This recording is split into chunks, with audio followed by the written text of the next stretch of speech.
A couple in the forest is declaring their love for each other, but the sweet moment is interrupted by the promotion of a phone. This is a commercial directed by Dan, who used to be a promising filmmaker. Unfortunately, he only got to direct one movie 8 years ago and has been stuck with commercials since then. During his break, Dan tells random coworkers that he'll go on a vacation with his wife to the family cabin on the weekend. He puts extra emphasis on the fact that his wife will go on a hike and how dangerous it is. After work, Dan gets in his car and makes a mysterious call to confirm that the plan is still on. On the passenger seat, there's a bag with a hacksaw, duct tape, and rope. Before going home, Dan visits his father Michael at the nursing home and tells him about his trip too, once again putting emphasis on how dangerous it is. On TV, there's a new report about 2 convicted killers who just escaped prison. At home, Dan hides his bag of tools in the trunk under a blanket. His neighbor Rachel sees him and wishes him happy hunting, which he finds odd. Then his wife Lisa joins him in the car and Dan announces very loudly that they're going hiking. Their relationship is tense and they're clearly annoyed by each other. During the trip, Dan and Lisa keep throwing passive-aggressive comments and changing the music. Lisa is an aspiring actress, so she pulls out a play script to read and to avoid talking to her husband. When she insults the director of the play, Dan thinks it's an indirect insult toward him and a new argument ensues. Eventually Lisa asks Dan to at least pretend to be happy so they can relax. When they finally arrive at the cabin, Lisa immediately starts drinking wine while Dan puts away their groceries. Then he goes to the basement and unlocks a cabinet to confirm that the hunting weapons are still there. He spends the rest of the day cleaning the place, but Lisa only rests. There's some food on the floor, which Dan blames on rats. He also notices that one of his sweaters is missing. Later the couple makes dinner together and Dan complains about the way Lisa chops garlic, causing another argument. Then they have their meal by the lake and Dan explains that he ordered special ingredients to make her favorite food because he wanted this dinner to be special. However, Lisa points out that steak isn't her favorite food, and they have another small argument. After dinner they play Scrabble and Lisa gets annoyed because Dan uses weird words nobody knows. After a short argument, Lisa goes to bed. Dan copes by drinking by the lake. The next morning, Dan goes around the woods putting rocks in his bag. Once it's full, he hides it in the boat. Next he takes out the tools from the trunk and gets them ready in the basement. After drinking to gain some bravery, Dan puts chloroform on a napkin and very slowly approaches Lisa. When he's about to attack, Lisa suddenly turns around and tases him in the chest, knocking him out. Moments later, Dan wakes up tied to a chair and with wet pants because he peed on himself. Lisa asks about the chloroform and Dan pretends it's cleaning fluid, but then she asks about the tools and the rocks in the boat. He tries to come up with excuses, however they sound stupid and Lisa leaves the table. When Dan tries picking up the hacksaw with his mouth, the handle comes off. Lisa comes back with a gun and loads it before pointing it at him. She theorizes that he was planning to sedate her and tie her to the rocks to make her sink in the lake, but she doesn't understand what the saw is for. Dan explains that since bodies float, he was planning to chop her off and throw the pieces in the lake with the rocks. His story would be that she wandered off into the forest and never came back. After calling the plan dumb, Lisa wants to know why he wants to kill her, so he reveals that he knows she's been cheating with him. Lisa points out that they haven't gotten naughty in 2 years, and the last time was only their hands. Dan snaps and says he stopped touching her because she always criticized everything he did, which made him feel small. He wants a wife, not to feel like he married his mom. This makes Lisa snap back, saying she wants a man and not a toddler who doesn't have their things together. She also reveals she came to this trip with a plan too. Yesterday Lisa told Rachel that Dan would be hunting this weekend, punting emphasis on how dangerous it was. Their conversation was interrupted by Henry, an old friend of Dan who spent some time in prison. The couple helped him out by paying him to do some chores. In the present, Lisa explains that she planned to make Dan take her out hunting, pretend she tripped, and shoot him by accident. Dan thinks it would have never worked because she's a bad actress and the police wouldn't have believed her. Lisa thinks they wouldn't have believed him either, so they start acting sad about each other's deaths to prove they can do it. Dan manages to cry first, so Lisa hits him in the face with the gun and considers shooting him now. At that moment Henry appears behind her, so Dan keeps repeating it's hammer time until Henry finally hits her with a hammer to knock her out. 5 days ago, Dan and Henry met in an amusement park so the noise would cover up their conversation. Henry agreed to help Dan get rid of Lisa's body for the right amount of money, so Dan explained that Lisa was insured for $100,000 and he'd give him half. Henry also asked to hang out more and a document detailing this deal, which of course Henry wouldn't give him. In the present, Lisa wakes up tied to a chair in the basement. She easily removes the tape on one arm so Henry rushes to add more. Dan wants to know why Lisa wants to kill him, so she calls him controlling, weak, and insecure. He pushed her to quit her job where she was making real money to make her focus on acting, but he wouldn't even give her a role in his movie. All she wanted was love and support, but Dan lost all their money, the car, and the house. Even if she divorced him, she'd never get away from the debt. Now Dan reacts and thinks she wants to kill him for the insurance money, ignoring all the other things she said. Henry mentions that he's getting $50,000 and Lisa tries to tell him the policy is actually for more, but Dan covers her head with a bag. As Lisa struggles to breathe, Henry points a gun at Dan and forces him to remove the bag. Lisa reveals that the policy is for $1 million and promises to give Henry half if he shoots Dan now. A desperate Dan offers even more money, so Lisa offers all of it. An argument ensues as they both keep offering things to Henry, like spending more time together. Tired of all the talking, Dan pushes Lisa and jumps on Henry to fight him for the gun. In the struggle, they shoot a jukebox and music plays while they fight. Lisa manages to remove the tape and rushes to get the gun when it falls, but Dan fights her for it. They keep spitting on each other's faces and Henry tries to calm them down, but the gun is accidentally fired and he falls dead. Lisa and Dan argue over whose fault it is and Dan realizes he has the gun now, so he hits Lisa before she runs away. Dan chases her to the kitchen and dodges a knife she throws at him. When he tries to shoot her, he's out of ammo, so he hits her with the gun to knock her down. While he reloads, Lisa stabs his foot with a knife, so Dan throws a pot in return. It breaks the window and falls outside, but it's still distracting enough for Dan to jump on Lisa and fight her for the gun. She pushes the table on his foot, so the resulting pain allows her to get the gun back. After Dan throws the knife, another chase begins. In the bedroom, Dan tackles Lisa and they fight over the gun again, this time accidentally shooting the ceiling. To their shock, they hear a scream. Suddenly the ceiling breaks and 3 people fall through, knocking the couple out. 3 days ago, Allegra, Pete and Todd escaped from prison. They ran through the woods, only stopping to camp at night.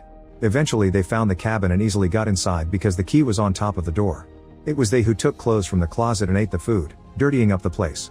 Allegra and Pete got dirty on the table while Todd watched TV right next to them. They agreed to stay in the cabin for a few days until everyone forgot about them, but when the couple arrived, they were forced to hide in the attic. Allegra wanted to kill them in their sleep, however Pete wanted to lie low. She had no choice but to relieve herself in a can. When they were bored, they played charades. The moment the couple shot at the ceiling, they hit Todd in the butt, causing him to jump around until the ceiling broke. In the present, the criminals have tied up Dan and Lisa to chairs in the basement. They've also wrapped Henry before getting rid of the body. To keep their victims dehumanized, Pete names them Ron and Hermione. He asks them if it felt good to kill Henry, but they insist it was an accident and start arguing even now. When Dan asks the criminals what they want, Pete explains that he and Todd were in prison for 7 years and Allegra was their corrections officer. Allegra and Pete fell in love, so she helped them escape. Now Pete wants some money, but he found only a few bucks in their bullets. Lisa swears they don't have more because Dan isn't good with money, and they start arguing again. Then Allegra frees Dan, saying that they'll play a game she and the other guards played in prison. 2 prisoners were thrown in the laundry room and had to struggle in a circle to see who could overpower the other first to do the naughty. The giver got cigarettes, the receiver only got done. Todd draws a circle on the basement floor and Dan is thrown into it. The men start wrestling and Dan manages to hit Todd in his gunshot wound, allowing him to run out of the circle. The criminals quickly capture him and throw him on the pool table, where they lower his pants. When Todd is about to take advantage of Dan, Pete stops him and asks about the movie poster on the wall. Dan reveals that it's the film he directed, and Pete gets very excited because he loves that movie. Pete shares that he watched it multiple times in prison and complains about the ending, so Dan explains that the executives forced him to change it. After Pete compliments Dan's directing skills, he tells Todd to go ahead. However, Todd's groin isn't waking up and he throws Dan back in the circle. Allegra gets ready to shoot him, so Lisa yells that she has $50,000 in a private account. She swears they can have it all in the morning when the bank opens. The criminals take the deal and tie the couple up for the night. Later Allegra removes the bullet from Todd's butt. Then they make a plan to kill the couple after getting the money and to reach the border without getting caught. Pete wants to get rid of the car after killing the couple, but Allegra sees it as a personal dig and argues with him until she leaves the room. In the basement, Lisa remembers how much in love she used to be with Dan and wonders how they got here. She realizes she secretly wanted Dan to learn about her affair because she wanted him to fight for their relationship, and she apologizes. Dan doesn't answer, instead he kicks the net in the pool table to make a ball fall. Then he screams until Todd comes to the basement, and Dan tells him he has to go to the bathroom. Before untying him, Todd squeezes Dan's groin as a warning. When he guides him to the bathroom, he first removes the lid from the toilet to avoid an attack. While Dan does his thing, Todd teases a terrified Lisa with the "I'm not touching you" game. Soon Dan comes out and Todd notices that one of his feet is bare. Dan hits him with the pool ball that he's hidden in his sock to knock him out. Afterward, Dan gives Todd's knife to Lisa and sneaks upstairs, where Pete is apologizing to Allegra and she asks to get naughty again. Soon Lisa frees herself and goes upstairs as well. When Todd takes too long, Pete and Allegra go to the basement and wake him up. At that moment Lisa runs outside and the noise alerts the criminals, who immediately come after her. The group splits to look for the couple, so Lisa takes the chance to check the car. Unfortunately the keys aren't there, so she has to go back inside to look for them. At the same time, Todd's flashlight runs out of batteries and returns to the house too, so he catches Lisa red-handed. He makes her drop the knife and takes the boat keys before announcing that the deal is over. As Dan slowly approaches, a desperate Lisa tells Todd that she's pregnant and she didn't say anything before because Dan isn't the father. Todd doesn't believe her and is about to shoot her anyway, so Dan jumps on him and stabs him in the shoulder with a figurine. The gun falls and the resulting gunshot alerts Allegra and Pete.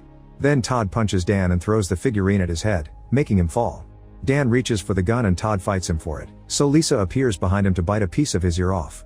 Todd pushes her and Dan grabs the gun, but Todd moves fast and attacks him again, disarming him before hitting him a few times and throwing him into the pantry. Todd also throws Lisa into a cabinet, so she grabs the bleach bottle and sprays his eyes. Then Lisa breaks a jar on his head and rubs his face on the broken glass before kicking him a few times. Todd catches her leg and picks her up to throw her on the table. Next he takes some cables from a lamp and starts choking her, but he stops when he sees Dan run to the gun. While the men fight again, Lisa runs to get a knife and stabs Todd in the back. His muscles are so thick that he isn't bothered at all, so Lisa grabs more knives and stabs him multiple times.